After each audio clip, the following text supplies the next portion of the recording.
In the early days of our IT services company, we ran on what I call the AFAB business model, AFAB, anything for a buck. Because when we first started the company in 1997 through kind of like 2000, 2001, it was this big rising tide in the IT market. And it really didn't matter what you were doing, the tide was floating your boat.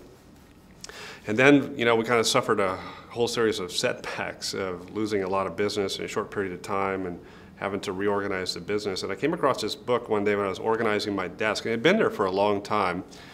And it's called The Discipline of Market Leaders, and it was talking about like how market leaders pick and choose like one thing that they can do better than anybody else in the world. And whether it's operational excellence, like think about like a Walmart type of company, or it's product innovation like Apple, or it's something like customer intimacy like Nordstrom's. And that really spoke to me because it was something that I was already passionate about anyway. But I picked the book up and I started flipping through it, and there, right in the very beginning, I had a chapter called How to Fail in Business Without Even Trying. And it totally hooked me into the book, into the concepts. And I just sat down and started reading it because we had just been through a really hellacious time in the company. And we failed, and we didn't, I thought they wrote the book for us, How to Fail in Business Without Even Trying.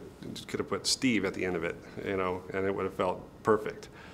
But I read the book and I got the concepts, and what we started to do is start to shift our whole business model around this thought of what does our business look like from the eyes of our customer?